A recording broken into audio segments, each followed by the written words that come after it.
Things get a little topsy-turvy as Game 1 starts with Neostormx rocking a seldom-seen Wonder Woman and both JenFo and Rabies in-game to cover for the late arrival of DennisTheTall. Team Ice demonstrates that they're mighty and letting it all hang out at the top. They take the point with barely any loss of life and nearly succeed in pushing to point 2 before Ivy and Doomsday say nay.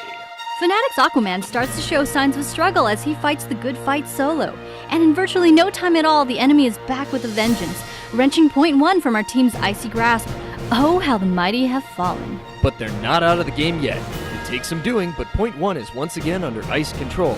However, it comes at the cost of the orbital cannon. Team Ice says, oh no you didn't, and makes sure it takes the next orbital. Here's the problem though, we were 5-capped in the process. Oh yes they did. Cue the sad trumpet.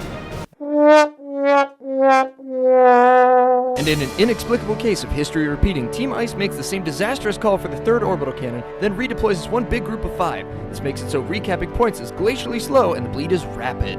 By the time the enemy detonates the 4th cannon of the game, it is too late to make up for lost time and bad strategy, and Team Ice is crushed. DennisTheTall and his cyborg are back in the game for the 2nd Gotham Heights match. Team Ice pushes through 4 points before getting wrecked at point 2, with the enemy taking full advantage of our team's low health, a result of an inability to base courtesy of this week's Ice Factor. DennisTheTall, Neostorm, and Rabies come back out swinging, and lo and behold, they're number 1 with a bullet, 5-capping the enemy. The enemy's got a loaded god complex as they charge to mid. Team Ice puts up a strong fight at the cannon, but it's ultimately the enemy that cocks it and pulls it. Fanatiq's Aquaman and Impurrvious' Atomic Poison Ivy race top to staunch the bleed, and Fanatiq stays on the case and opts out of the next team fight at mid to continually replenish health and hold points around the perimeter. In the end, it doesn't even matter as the enemy team fires that cannon again. But it's finally go time as Team Ice digs its heels in. Rabies and Impurrvious doing good work until the team's confident enough for a dance party at mid. When will the base drop? Now.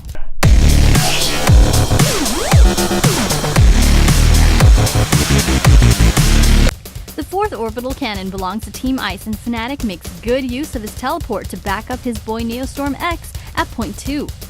That's it for Game 2, and Team Ice is 1 for 1 in this episode.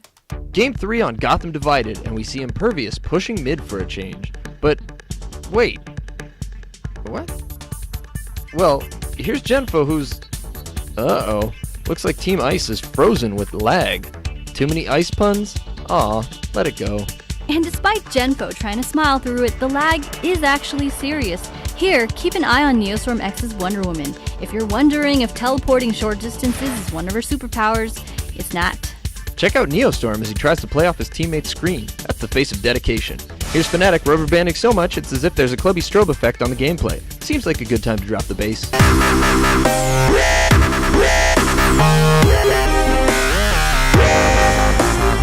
Ultimately, with the wackiness happening all game long, like this bot deciding to cross dimensions over into the real world, the decision was made to not factor this match into the team's overall win percentage. Well, let's see how we did for the hell of it. Looks like we can't. But another episode of the Infinite Crisis experience is upon us, and no more free passes. Let's see how the team does this week.